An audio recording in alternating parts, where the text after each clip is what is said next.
The Galactic Council chamber hummed with the nervous energy of 1,000 different species, each delegation seated in their specialized atmospheric pods. Ambassador Elena Vasquez adjusted her translation headset as the final votes were tallied. On the holographic display, the numbers glowed ominously. 47 species in favor of permanent exile, 1 opposed. Only the small blue dot representing Earth remained defiant against the sea of crimson rejection. "The motion passes," announced High Arbiter Zelen, his crystalline voice cutting through the chamber's babel. "The Cathara species is hereby stripped of all Galactic Council privileges, citizenship, and protection. They have 72 standard hours to vacate all Council territories." Elena's hands trembled as she watched the Cathara delegation, 3 ethereal beings whose silver skin seemed to shimmer with unshed. Tears slowly rise from their seats. Their empathic abilities made them feel every wave of hatred and fear radiating from the other species. One of them, Elder Threnody, caught Elana's eye and nodded with heartbreaking dignity before they filed out of the chamber. The catastrophe at Nexus Station had been devastating. The sacred meditation temple, a symbol of galactic unity for 3 millennia, lay in ruins. 17 species have lost sacred artifacts, and the death toll reached into the thousands. Security footage showed a Cathara ship fleeing the scene just moments before the explosion.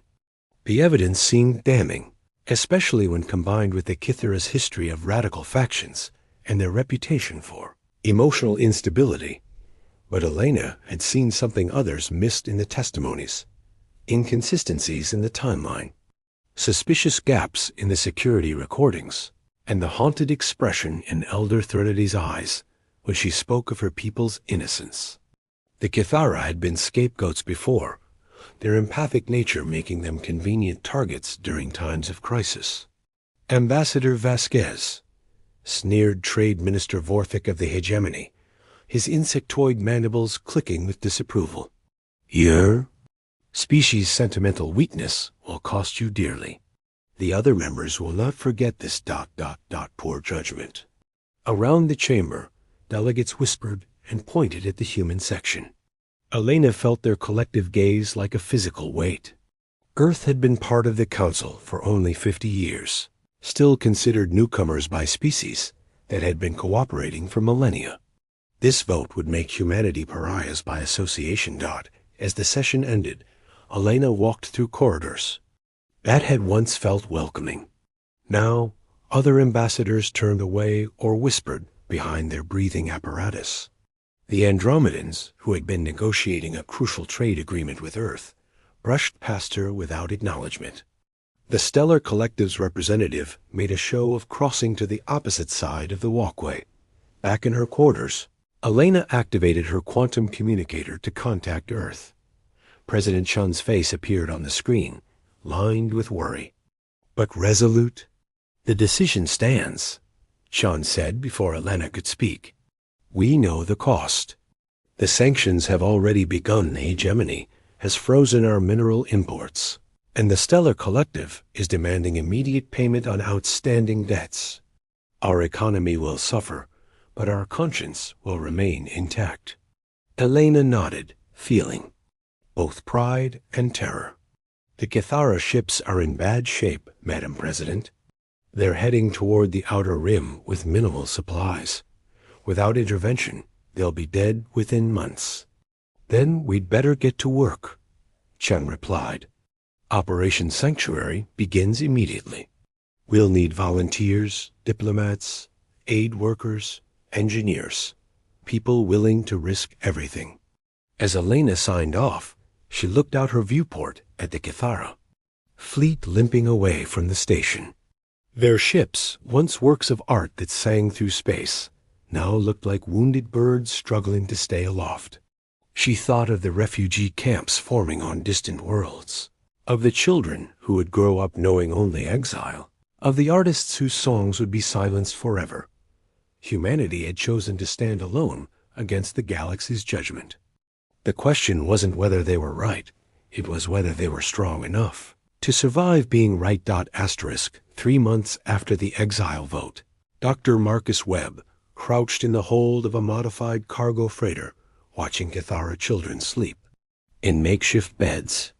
Their silver skin had dulled to a sickly gray, and their empathic abilities had become a curse in the cramped quarters, forcing them to feel every adult's despair and fear. The youngest, barely old enough to walk, reached out with tiny fingers that once would have glowed with joy, but now trembled with hunger.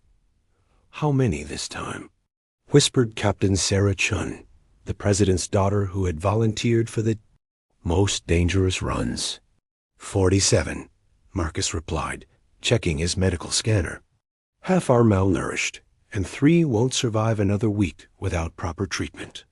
The ship, Defiant Hope, was one of 12 vessels in humanity's secret fleet, ferrying Cathara refugees from their failing ships to hidden camps on uncharted worlds. Each mission violated countless galactic laws, and the penalties for being caught would be severe. But Marcus had taken the Hippocratic Oath, and he couldn't watch an entire species die while he had the power to help. Their destination was Haven, a barely habitable moon in the Perseus Arm that Earth had quietly claimed decades ago. The atmosphere was thin, the gravity harsh, but it was beyond the Galactic Council's reach. Governor Rodriguez had transformed the research station into a refugee camp that now housed over 3,000 Cathara survivors. "Contact ahead," announced Lieutenant Kim from the cockpit. "Hegemony patrol ship bearing directly toward us." Marcus's blood ran cold. The Hegemony had been increasingly aggressive in hunting down human vessels, claiming they were enforcing the Council's exile decree. In reality, they were hoping to catch Earth in a direct violation that would justify humanity's expulsion from the Council. "Transponder shows us as medical supply transport to Colony 7, Sarah said, her voice steady. "Despite the danger, everyone into the shielded compartments." The adult Cathara understood immediately, herding the children into hidden spaces behind false walls. Their empathic abilities let them sense the crew's fear, but they also felt something else unwavering: determination. Marcus watched Elder Threnodi's eyes fill with tears as she realized humans were willing to risk everything for people they barely knew. "Defiant Hope, this is Hegemony Cruiser Vengeance," crackled the comm. "Prepare for inspection." The next 20 minutes felt like hours as armored Hegemony soldiers searched the ship. Marcus held his breath as heavy footsteps passed inches from the concealed refugees. One soldier's scanner beeped near the main hiding spot, and Marcus prepared to throw himself between the detector and the children. "Just engine shielding," the soldier muttered, apparently satisfied with the false readings created by humanity's best engineers. After the Hegemony ship departed, the refugees emerged, shaken but safe. Elder Threnody approached Marcus, her silver eyes reflecting depths of gratitude that transcended language. "Why?" she asked, her voice carrying harmonics that made the question feel like music. "Your people gain nothing from our survival. You risk everything." Marcus thought of his daughter back on Earth, of the future he wanted her to inherit. "Because it's right," he said simply. "Because someone has to stand up when everyone else sits down." The Cathara elder touched his hand, and suddenly Marcus felt what she felt, not just gratitude, but a profound sense of being truly seen and understood. For a moment, he experienced the universe through empathic senses, feeling the love and hope radiating from every refugee despite their suffering. "Your species has a gift," Threnody said. "Not empathy like ours, but something rarer, the courage to care about strangers." As Defiant Hope entered Haven's orbit, Marcus looked down at the growing settlement. Prefabricated shelters stretched across the moon's surface, and Cathara artists had already begun decorating them with beautiful murals that told the story of their exile. Gardens grew in greenhouse domes, tended by refugees who refused to let despair take root. But Marcus also saw the supply manifests, the dwindling resources, the overcrowded medical facilities. Earth was bleeding money and resources to keep the camps running, and every day brought news of more sanctions, more isolation, more pressure to abandon the Kithara. The rescue operation was saving lives, but it was also slowly strangling humanity. The question everyone whispered, but no one dared ask aloud, was simple. How long could they hold out?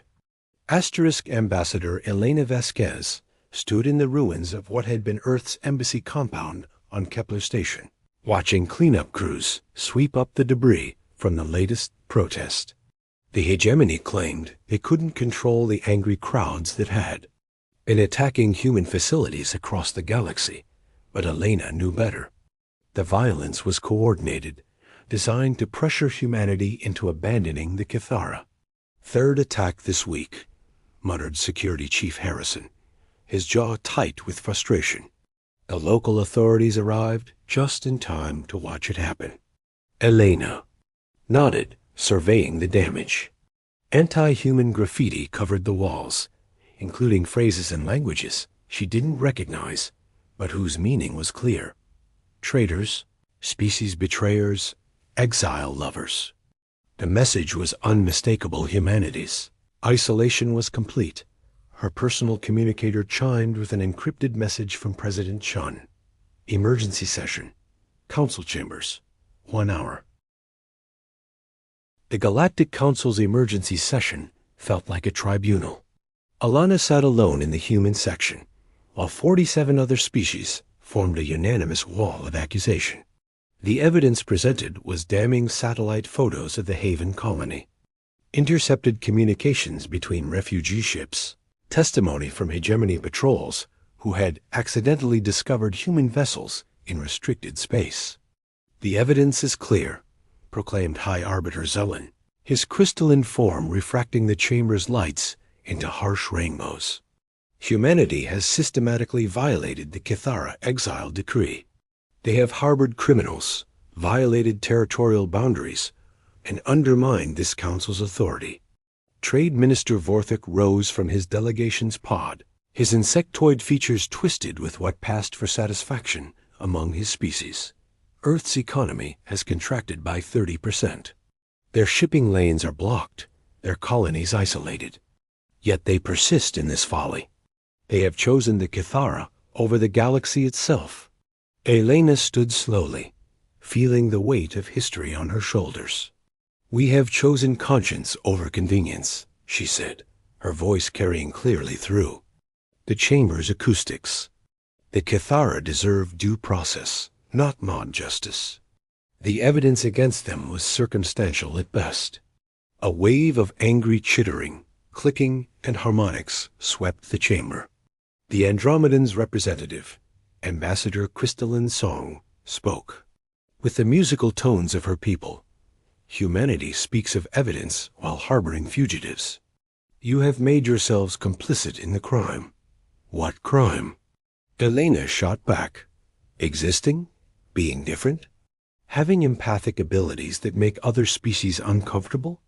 The Kithara have been scapegoats for centuries, blamed for every diplomatic crisis, every trade dispute, every cultural misunderstanding. They destroyed Nexus Station," roared the Stellar Collective's delegation in unison, their hive-mind voice echoing through the chamber. "Did they?" Elena activated her personal holographic display, showing the evidence her people had painstakingly gathered. The explosion originated from the temple's basement, not from the Kithara ship. The temporal signature suggests the device was planted days before the Kithara delegation arrived. And the supposed escape footage? Computer analysis shows it was recorded 3 hours before the explosion, not after. The chamber fell silent. Elena pressed her advantage, knowing she might never get another chance. "Someone framed the Kithara," she continued. "Someone who wanted them exiled, who benefited from their removal. The question isn't why humanity stands with the Kithara. It's why everyone else was so eager to believe they were guilty." High Arbiter Zelen's crystalline form flickered with what might have been uncertainty. "Even if your ... theories have merit. The Kithara were lawfully exiled by majority vote. Humanity's interference remains a violation of council law. Then we stand guilty of compassion, Elena replied, of refusing to watch genocide disguised as justice. If that's a crime, then humanity embraces our guilt. The vote was swift and merciless, 47-1 to expel humanity from the Galactic Council. Elena watched the holographic display mark Earth's status change from member to excluded territory. With those words, humanity lost access to trade routes, diplomatic protections, and technological exchanges that had driven 50 years of unprecedented prosperity. As she gathered her belongings, Elena felt a presence behind her. Ambassador Crystalline Song approached hesitantly, her translucent form shimmering with emotion. "Your species has great courage," the Andromedan said quietly. "But courage without wisdom is often indistinguishable from suicide." Elena paused at the chamber's exit, looking back at the assembled delegates. "Maybe," she said, "but cowardice disguised as wisdom is still cowardice." Walking through the station's corridors for the last time, Elena reflected on what humanity had gained and lost. They had gained the trust of the Kithara, the knowledge that they could stand alone when necessary, and the pride of knowing they had chosen right over easy. They had lost everything else. Back on Earth, President Shun addressed a planet grappling with economic collapse and galactic isolation. "We are alone now," she said, her words broadcast to every human settlement. "But we are not abandoned. We have the Kithara, and more importantly, we have ourselves. We have proven that humanity's greatest strength isn't our technology or our weapons. It's our refusal to let others define our conscience." The price of standing with the outcasts was higher than anyone had imagined. But as Elena looked at the refugee camps thriving on distant worlds, at the Kithara children learning to sing again, at the humans who had sacrificed everything for strangers, she wondered if the cost of walking away would have been higher still. Dr. Marcus Webb was performing surgery on a Kithara child when the encrypted message arrived. The little girl, barely 6 years old, had been suffering from malnutrition-induced organ failure, a common condition among the refugees. As Marcus worked to repair the damage, he felt the familiar pang of rage at the injustice that had brought them to this point. "Doctor," whispered his assistant, Nurse Patterson, holding out a secure communicator. "Priority message from Ambassador Vasquez. She says it's urgent." Marcus glanced at the child's vital signs stable for now and accepted the device. Elena's face appeared on the screen, her expression a mixture of excitement and grim determination. "Marcus, we've found something," she said without preamble. "The real perpetrator of the Nexus Station bombing. It wasn't the Kithara." 20 minutes later, Marcus stood in the colony's communication center alongside Governor Rodriguez and Elder Threnody, watching Elena present evidence that would shake the galaxy. The holographic display showed classified documents, intercepted communications, and testimony from a defector who had finally found the courage to speak. "The hegemony orchestrated the entire thing," Elena explained, her voice tight with controlled anger. "Trade Minister Vorthik needed a pretext to seize the Kithara's asteroid mining rights in the Vega system.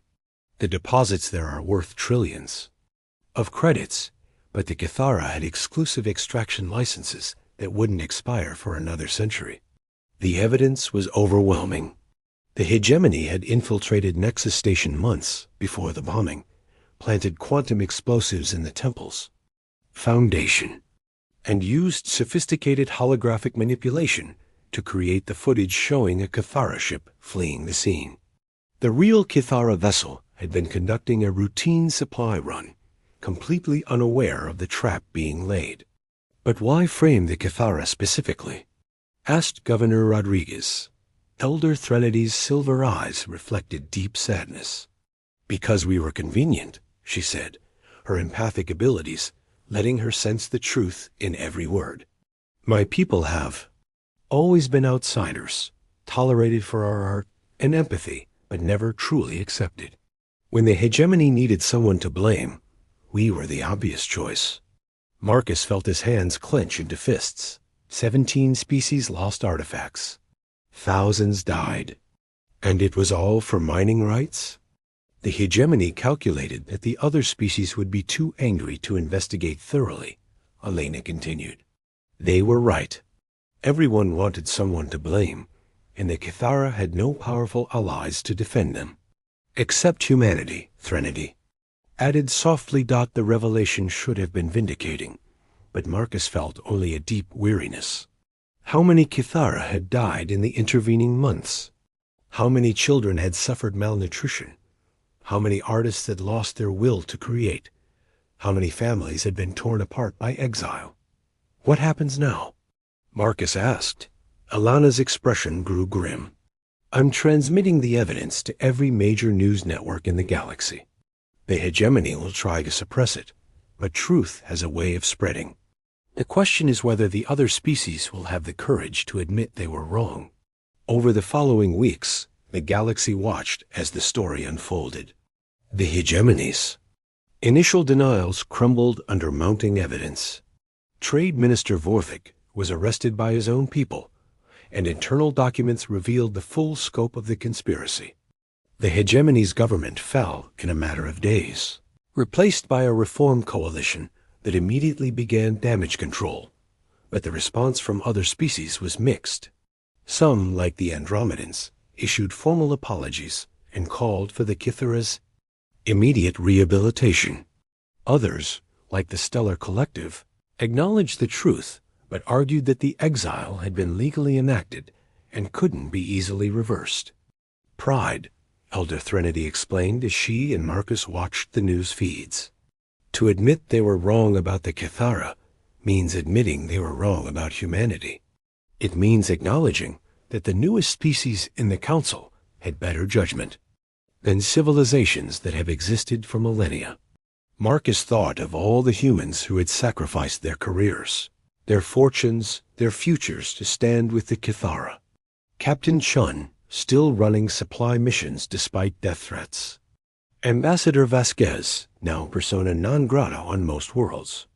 President Chun, facing calls for her resignation from Earth's own population as the economic crisis deepened. Was it worth it? He asked Threnody. The Kithara elder was quiet for a long moment, her empathic senses reaching out to touch the minds of refugees across the colony. Feel, she said, taking Marcus's hand. 1 year after the revelation of the hegemony's conspiracy, Ambassador Elena Vasquez stood in the rebuilt Nexus Station, watching the first joint session of the Galactic Council since the crisis began. The chamber looked the same, but everything had changed. The Kithara delegation sat in their restored seats, their silver skin slowly regaining its natural luminescence. Humanity's section was no longer empty, though their reinstatement had come with conditions that still stung. The motion to formally rehabilitate the Kithara species passes by a vote of 43-4, announced High Arbiter Zelen, his crystalline form reflecting the chamber's lights in patterns that seemed almost apologetic.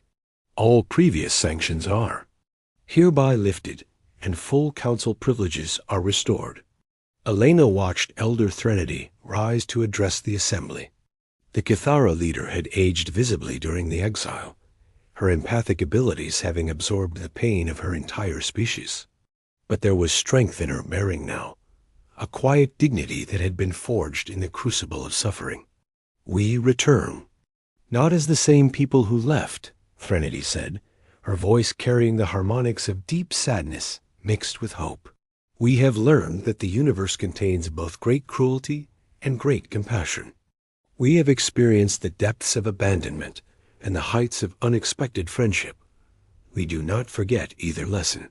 The chamber was silent as she continued. To those who voted for our exile, we offer understanding. Fear makes us all capable of terrible judgments. But to those who stood with us in our darkest hour, we offer something more precious than forgiveness. We offer eternal kinship. Elena felt tears in her eyes as Trinity looked directly at the human delegation. The past year had been brutal for humanity. The economic sanctions had triggered a recession that lasted months. Earth's colonies had struggled with supply shortages. Political opponents had called for President Chun's impeachment, arguing that humanity's stubbornness had been a catastrophic mistake, but they had endured. The Kithara had shared their knowledge freely, their empathic abilities helping human psychologists treat trauma, their artistic traditions enriching Earth's culture.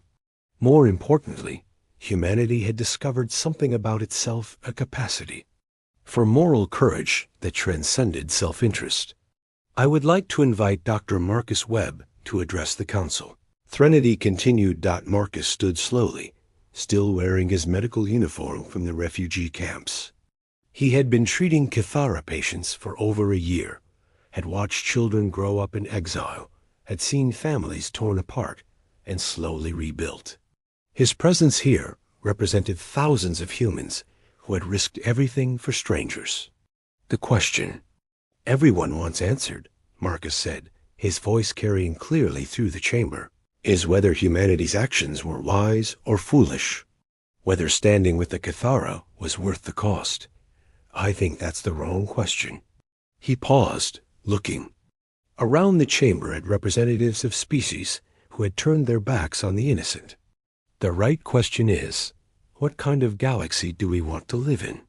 One where the strong abandon the weak whenever it's convenient, where fear and prejudice masquerade as justice, where mob rule replaces due process, or one where someone, somewhere, is willing to stand up and say this is wrong, even when everyone else disagrees?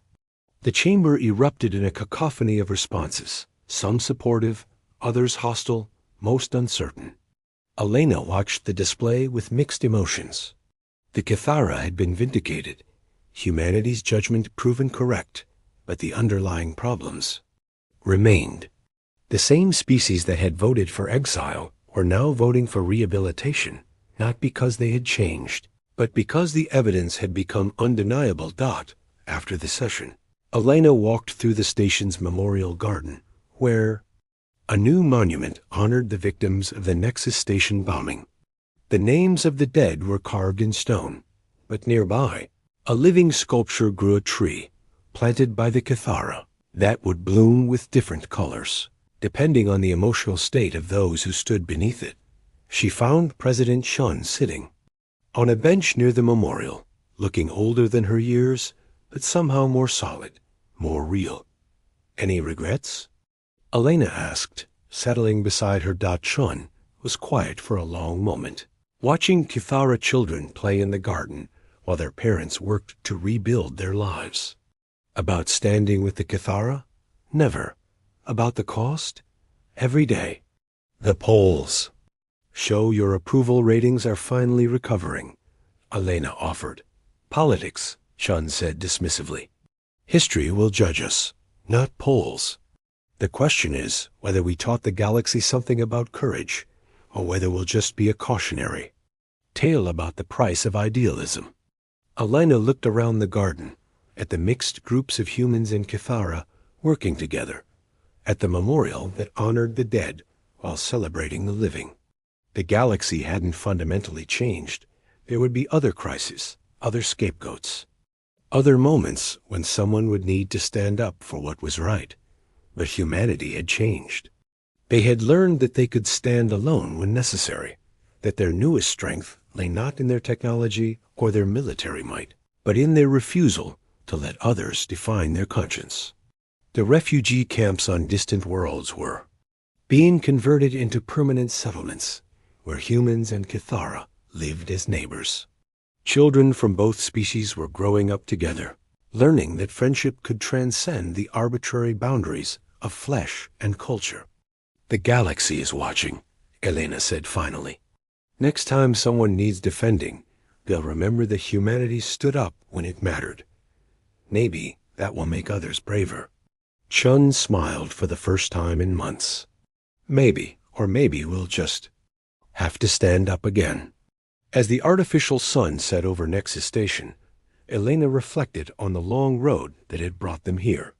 The price of standing with the outcasts had been higher than anyone had imagined, but the cost of walking away would have been their souls' dot in the end. That was what made them human, not their technology or their ambition, but their refusal to let convenience eclipse conscience. In a galaxy full of species that had forgotten what it meant to be brave, humanity had chosen to remember. The Kithara were home. Humanity had found its place in the universe. And somewhere in the vast expanse of space, others who might need defending could rest a little easier knowing that someone, somewhere, was willing to stand alone against the darkness. The story was far from over, but its first chapter had been written in the only ink that mattered, the blood, sweat, and tears of those who chose to do right when everyone else chose to do nothing. Asterisk.